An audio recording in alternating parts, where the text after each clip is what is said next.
مع الفاتحة.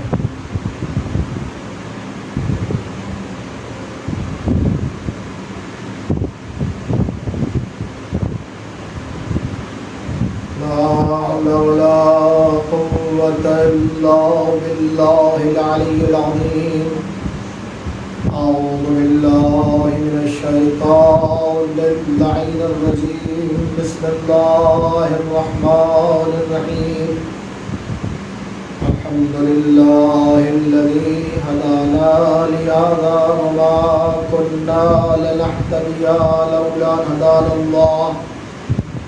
لقد جاءت رسل ربنا بالحق والصلاة والسلام والتحية والإكرام على نبينا وحبيب قلوبنا وطبيب نفوسنا مولانا أبي القاسم محمد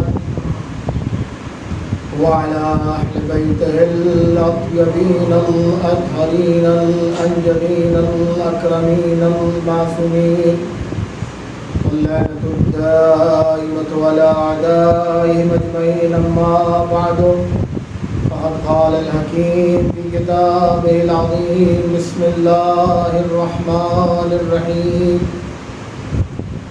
ألم ترى كيف ضرب الله مثلا كلمة طيبة كشجرة طيبة أصلها ثابت وفرعها في السماء تؤتي أكلها كل حين بإذن ربها. عزیزان محترم، علماء حیدر کرار، سوگواران مظلوم کربلا، میں نے جس آیت کریمہ کی تلاوت کا شرف حاصل کیا ہے یہ قرآن کے سورہ نمبر 14 یعنی سورہ ابراہیم کی آیت نمبر 24، جس میں خداوند عالم ایک مثال کے ذریعے ایک عظیم حقیقت کی طرف اشارہ کر رہا ہے. اوادر علم ترا کیف ضرب اللہ مثلا، کیا تم نے نہیں دیکھا کہ اللہ نے کس طرح سے ایک مثال پیش کی ہے کلمہ طیبہ کی، کشجرۃ طیبہ، ایک طیب پاک و پاکیزہ درخت کے ذریعے، اصلها ثابت، جس کی جڑیں زمین کی گہرائی میں اتری ہوئی ہیں، وفرعها فی السماء، اور جس کی شاخیں آسمان سے باتیں کر رہی ہیں، تؤتی اکلها کل حین بإذن ربها، اور اس درخت کی شان یہ ہے کہ یہ ہر زمانے میں اپنے پروردگار کی اجازت سے، اس کے عزت سے عالم انسانیت کو اپنے پھل سے نوازتا ہے. قرآن کا اپنا ایک اسلوب ہے، ایک طرز گفتگو کا انداز ہے، اور قرآن کا جو مختلف معجزاتی پہلو ہے اس میں سے ایک معجزاتی پہلو یہ ہے کہ قرآن بڑی آسانی سے معقولات کو محسوسات کے ذریعے بیان کر دیا کرتا ہے. خداوند عالم نے مختلف عقلی مفاہیم کو روزمرہ کی مثالوں کے ذریعے واضح کیا ہے، اور قرآن نے مختلف مثالوں کا سہارا لیا ہے. یہاں بھی سورہ ابراہیم کی یہ آیت پورے اسلام کے نظام کو، پورے اسلام کے سسٹم کو، پورے اسلام کے قوانین کو ایک شجر طیبہ کے ذریعے مثال دے کر واضح کیا جا رہا ہے، بتایا جا رہا ہے. قرآن کے عالم ترا کیف ضرب اللہ مثلا، کیا تم نے نہیں دیکھا کہ اللہ نے کس طرح سے مثال دی ہے کلمہ طیبہ کی. ظاہر سی بات ہے کہ علماء نے اس سلسلے میں، مفسرین نے کلمہ طیبہ سے مراد پورے اسلام کو، اسلامی نظام کو، اسلامی سسٹم کو لیا ہے. اس لیے کہ کلمہ طیبہ جو بھی ہے، ظاہر سی بات ہے کہ اس میں توحید کا درس پایا جاتا ہے اور معاد کی گفتگو کی جاتی ہے. جیسا کہ میں نے گزشتہ مجالس میں یہ عرض کیا تھا کہ اسلام نامی ہے ایمان باللہ اور ایمان بالآخرت کا، اور اس کے درمیان کی جو چیزیں ہیں وہ ایمان بالرسالت، ایمان بالامامت اور عدل الہی پر ایمان ہے، اور اسی کا نام اسلام ہے. سورہ ابراہیم کی یہ آیت بھی اسی بات کو بیان کر رہی ہے کہ اللہ اسلام کو ایک شجر طیبہ سے مثال دے رہا ہے جس کی کچھ جڑیں ہیں جو زمین کی گہرائی میں اتری ہوئی ہیں اور جس کی شاخیں ہیں جو آسمان سے باتیں کر رہی ہیں. وَتُؤْتِي أُكُلَهَا كُلَّ حِينٍ بِإِذْنِ رَبِّهَا, اور یہ ہر دور ہر زمانے میں اپنا پھل دیتا ہے. یعنی قرآن یہ کہنا چاہ رہا ہے کہ اسلام کا پھل کسی خاص موسم کا نہیں ہے, یعنی اسلام کے پھل موسمی نہیں ہے, بلکہ ہر زمانے میں اسلام اپنے ثمر کے ذریعے اپنے پھل سے لوگوں کو عالم انسانیت کو نوازتا ہے. اب یہی سے بات صاف ہو جاتی ہے کہ جو لوگ اسلام کو صرف اصول دین اور فروع دین میں خلاصہ کرتے ہیں وہ قرآن کی حقیقت سے ناواقف ہے. اس لیے کہ اسلام صرف اصول کا نام نہیں ہے, صرف جڑوں کا نام نہیں ہے, صرف شاخوں کا نام نہیں ہے. یقیناً ایک درخت کے لیے جڑیں ضروری ہیں. اگر کسی درخت کی جڑیں زمین کی گہرائی میں نہ اتری ہو, جڑیں نہ ہو, تو وہ درخت پائیدار نہیں ہوتا ہے. اور اگر درخت کی جڑیں ہوں لیکن شاخیں نہ ہوں تو پھر وہ درخت بیکار ہوا کرتا ہے. لیکن کیا کسی شجر میں اگر جڑیں ہوں اور شاخیں ہوں تو بس اس درخت کے لیے کافی ہے؟ نہیں ہوتی. تو اگر آپ نے اپنے باغ میں پھلدار درخت لگوائے ہیں, آم کا باغ لگوایا ہے, سیب کا باغ لگوایا ہے, الگ الگ موسم میں الگ الگ جگہوں کے اعتبار سے مختلف فصلیں اگائی جاتی ہیں, اس اعتبار سے اپنے باغ تیار کیا ہے. اگر آپ کے باغ میں جو آپ نے درخت لگوائے ہیں اگر اس کی شاخیں بہت زمین کی گہرائی میں اتری ہوں, اس کی جڑیں زمین کی گہرائی میں اتری ہوں, اس کی شاخیں آسمان سے باتیں کر رہی ہوں, اس کی شاخیں بہت ہی خوبصورت ہوں, سرسبز و شاداب درخت ہو, لیکن اس میں پھل نہ لگتے ہو, تو آپ کچھ دن بعد اس درخت کو کاٹ دیں گے. اس لیے کہ وہ درخت جس میں صرف جڑیں ہوتی ہیں اور شاخیں ہوتی ہیں, پھل نہیں لگتا ہے, وہ درخت ایندھن کے کام آتا ہے. اگر آپ نے کوئی باغ لگوائی تھی, آپ نے اپنے دروازے میں کوئی درخت لگوایا تھا اور وہ پھل دینا بند کر دیتا ہے, تو آپ اسے اپنے درخت سے, اسے اپنے باغ سے, اسے اپنے دروازے سے ہٹا دیتے ہیں. کیوں؟ اس لیے کہ جو اس کا مقصد ہے. ابھی تو بہت توجہ, اگر آپ میرے ساتھ اپنے ذہنوں کو رکھیں گے, آپ اپنے گھروں میں میری بہنیں, میری مائیں, میری بیٹیاں اور میرے بھائی, میرے بزرگ, میرے دوست جو بھی میری باتوں کو سن رہے ہیں, اگر اپنے ذہنوں کو میرے ساتھ رکھیں گے تو شاید میں کسی حقیقت تک آپ کے ذہنوں کو قریب کر سکوں. قرآن جس بات کو بیان کرنا چاہ رہا ہے وہ یہ بات بیان کر رہا ہے کہ اسلام شجر طیبہ کا نام ہے. وہ شجر طیبہ جس کی جڑیں بھی ہیں, جس کی شاخیں بھی ہیں, اور صرف جڑیں اور شاخیں نہیں ہیں بلکہ وہ ہر دور میں اپنا پھل دیتا ہے. تو آپ جب ہمیں بچپن میں یہی پڑھایا جاتا تھا, بتایا جاتا تھا, ہمارے بزرگ یہی بتاتے تھے کہ اسلام یعنی اصول دین, اور اصول دین 5 ہیں: توحید, عدالت, نبوت, امامت, قیامت. فروع دین نماز, روزہ, حج, زکوٰۃ, خمس 10 فروع دین ہے. لیکن کیا صرف شجر میں اس کی جڑیں اور اس کی شاخیں ہوا کرتی ہیں, پھل نہیں ہوتا ہے؟ سوال یہاں پیدا ہوتا ہے کہ اگر اسلام شجر طیبہ کا نام ہے, جیسا کہ قرآن کی سورہ ابراہیم کی یہ آیت نمبر 24 بیان کر رہی ہے کہ اسلام شجر طیبہ کا نام ہے, تو اگر شجر طیبہ ہے تو اس کے پھل بھی ہونے چاہیے. تو اسلام کا پھل کیا ہے؟ اگر آپ کسی سفر پہ جا رہے ہو, ایک مسافر سفر پہ جا رہا ہو جو بھوکا اور پیاسا ہے, اور اسے دور سے کوئی درخت دکھائی دیتا ہے اور اس درخت میں پھل لگے ہوئے ہیں, تو بھوکا مسافر اس درخت کے پاس جائے گا. کیوں؟ اس لیے کہ سوچے گا شاید میری قسمت سے کوئی پھل گر جائے اور مجھے یہ پھل مل جائے. لیکن اگر درخت میں پھل نہیں ہے تو وہ نہیں جائے گا, چاہے درخت کتنا ہی خوبصورت کیوں نہ ہو. تو سوال یہ پیدا ہوتا ہے کہ شجر اسلام کا پھل کیا ہے؟ ٹھیک ہے, اس کے اصول جو ہے توحید و رسالت ہے, عدالت ہے, امامت ہے, اور قیامت امامت ہے, اور فروع دین نماز, روزہ, حج, زکوٰۃ, خمس, یہ تمام فروع دین ہے, یہ احکام ہے.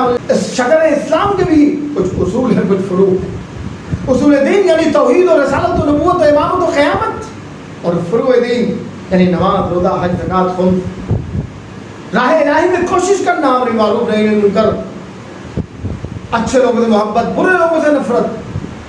لیکن سوال یہ ہے کہ کیا ایک درخت کے لیے صرف جڑیں اس کی کافی ہیں؟ کیا صرف اس کے لیے شاخیں کافی ہیں؟